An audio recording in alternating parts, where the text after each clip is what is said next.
Man, we back in here. This is gonna be our third stream. Well, essentially, let's see, one, two, three. This is essentially the fifth stream, but that we did today. But I'm gonna go all the way to five, and I'll get us seven streams we did today already.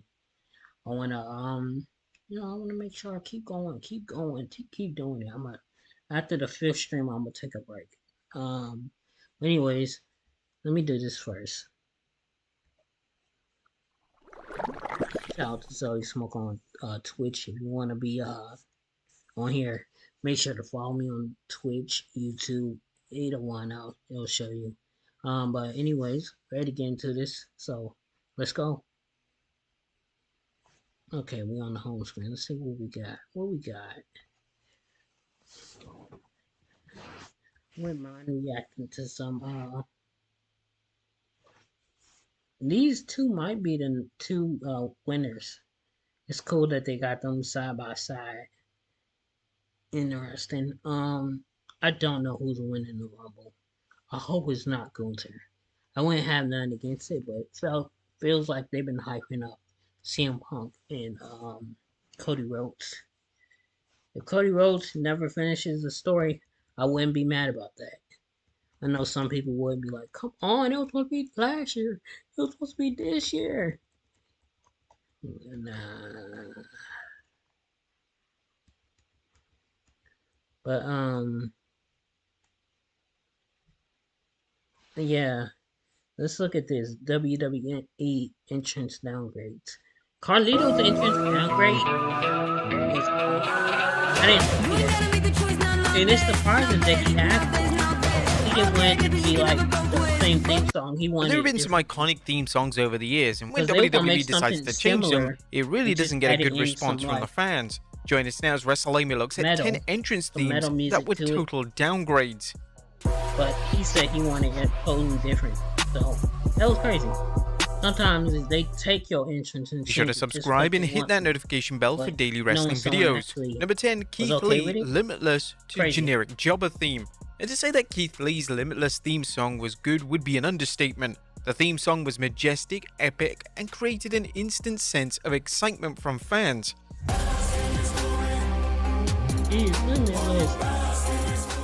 Unfortunately, when Lee was infamously called up to the main roster, Limitless was scrapped in favor of a song that fans quickly labeled as a generic jobber theme song. Keith Lee is here! Prepare to bask in his glory! The song gave Lee no aura, and it's hardly a surprise that his main roster push went absolutely nowhere. It's reported that WWE weren't permitted to use Limitless due to their deal with CFOs coming to an end, yet this did little to justify why WWE produced such a lackluster theme song for a wrestler who was supposed to be one of the future stars of the company. WWE would eventually introduce yet another theme for Lee, and this would be called Born to Bring It. However, by the time Lee debuted the theme, WWE had already seemingly given up on the once promising star. Number 9, the British Bulldog Rule Britannia that would have to been Bulldog. A lot better. When the British Bulldog returned to WWE in 1999, the company was in a completely different place in terms of how their product was presented. The Attitude Era was underway, and the Bulldog's prior gimmick and presentation would have fallen flat immediately in this new era. WWE would smartly give Bulldog a new theme song. However, instead of the classic Rule Britannia,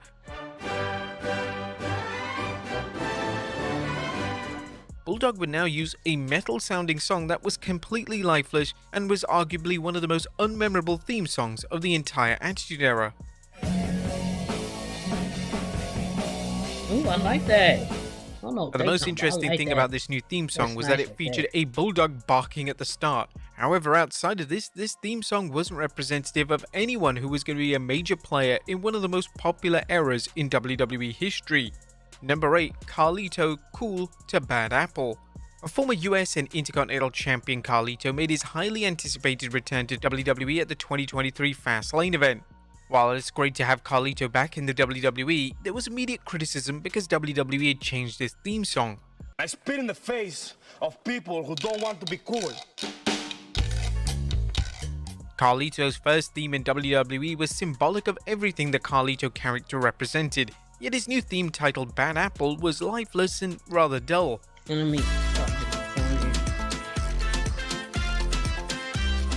It wasn't just the WWE fans who weren't a fan of the Bad Apple theme, as Carlito himself had this to say during an appearance on the Ringers Cheap Heat podcast. Yeah, a little bit. They ran it by me. They wanted to change it. I wasn't crazy about changing it. I, like everyone else, wanted to keep it.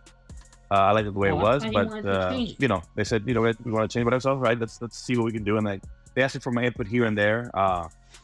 I'd say, they give me like the things that, okay, needs a little more bass here, needs more drums, little things like that. And then the lines, I wanted to change them. I didn't want the old lines from before.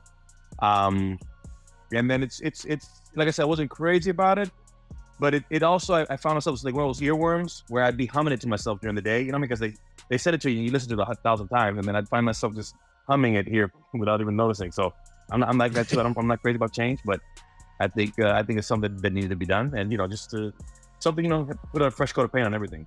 Number 7, Stone Cold Steve Austin, Glass Shatters to Venom.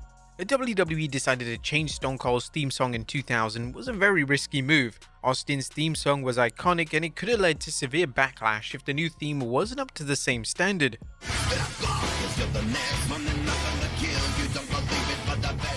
Luckily, the new theme from Disturbed was arguably Austin's most beloved theme song.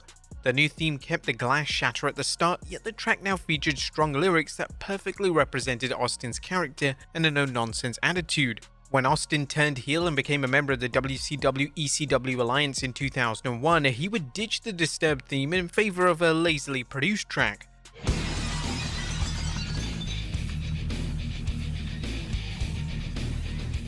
The theme song was titled Venom, and it was just a complete step down compared to what came prior. Did the theme song suit the supposedly paranoid leader of the alliance? Well, that's up for debate, yet fans don't exactly have fond memories of Austin's time using the Venom theme song. Number 6, Stephanie McMahon, All Grown Up to Welcome to the Queendom. Stephanie McMahon's first 2 theme songs in WWE were certified hits. Her version of My Time and then All Grown Up were tremendous theme songs that were exactly what McMahon's character at the time needed. I'm all grown up now, and I listen and learn the true story, and I'm finally... However, McMahon eventually decided to ditch the All Grown Up theme, and in 2013, she debuted a theme song titled Welcome to the Queendom. I think this song is iconic. This new theme was supposedly an indication that this was a new superior version of McMahon, yet the theme song didn't have the same energy as All Grown Up.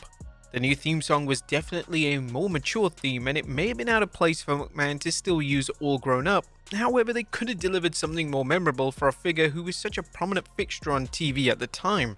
Number 5, Sheamus, Written in My Face to Hellfire. Sheamus's Written in My Face theme is considered to be one of the more underrated theme songs of the PG era.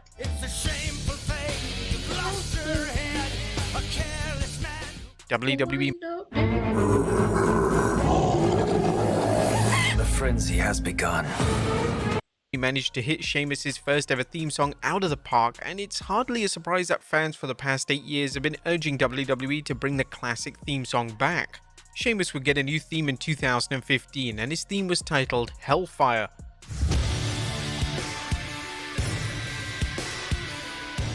This theme isn't remotely bad, as it only falls below Written in My Face in terms of production quality, yet the consensus from the WWE fanbase is that Written in My Face was a better fit for the former WWE champion. He's admitted in numerous interviews that he wants to bring back his old theme, and this is what he had to say during an interview with Inside the Ropes. Definitely would love to bring that song back. Before I know it was stopped, they weren't going to let me have it because it was past. But it's amazing what a song can do, or entrance music can do, to bring people back in that nostalgia vibe. I definitely will keep pushing to have that song back, and it's something that I haven't given up on. But I think there'll be a time and place for that to come back. Number 4, Baron Corbin, I Bring the Darkness to Get Ready Ready. I Bring the Darkness was produced by the master of WWE themes, Jim Johnson, and the theme is notable for being the last ever WWE theme produced by the acclaimed artist. The theme song itself is universally liked by the fan base, and it gave Corbin an instant presence when the song hit.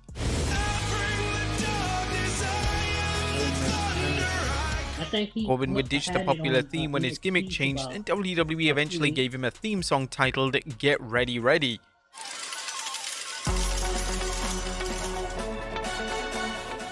The theme song was supposed to represent Corbin winning big in Las Vegas, and WWE took a rather liberal approach to the theme song.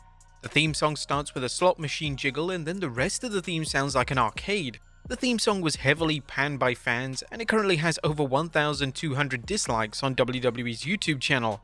Since returning to NXT in 2023, Corbin has debuted a new theme song titled Burn the Ships, which is a vast improvement, and hopefully the Get Ready Ready theme will never be heard on WWE programming ever again. Number 3, Rikishi, You Look Fly Today, to Badman. Upon turning heel in 2000, it became apparent that Rikishi's widely popular theme song that he would use for the member of Too Cool would no longer work. You Look Fly Today was a fun theme song that made fans get up on their feet and dance.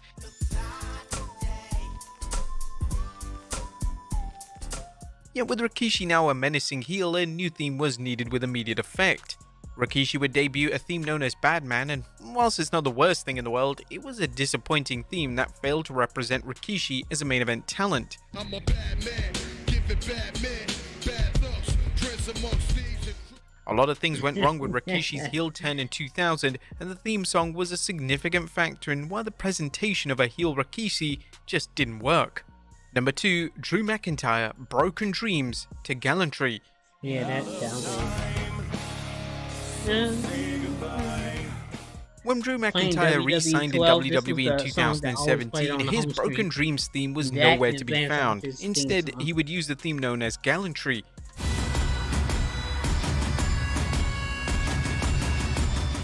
It took some time for the fans to get used to the theme, and although the theme is passable for McIntyre, there has been an increasing demand to see McIntyre revert to Broken Dreams. McIntyre himself is fully aware just how popular the theme song is, and he's been pushing to bring the theme back full time, yet it looks like WWE has no plans at this stage to make the change. But at the 2022 Clash at the Castle event, McIntyre would bring the theme back for his introduction in the main event, and this was the last time it was used on WWE programming to date. And number 1, Kane, Slow Chemical, to Man on Fire. Slow Chemical is considered one of the most popular theme songs of the past 25 years. Slow Chemical is sung by Finger 11, and the idea of Kane having a theme song with lyrics seems like a strange concept, yet it worked amazingly, and is without question one of the most iconic theme songs to date. The wonder of the world is gone, I know for sure. In 2008 though, they made the call to drop the theme song after 6 years, and there was negative backlash upon WWE making the change. His new theme would be titled Man on Fire, and it would be a rework of Kane's original theme.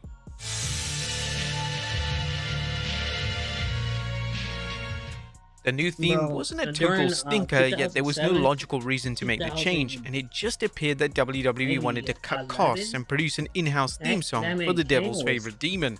There you have it, folks, 10 of the worst WWE entrance theme downgrades.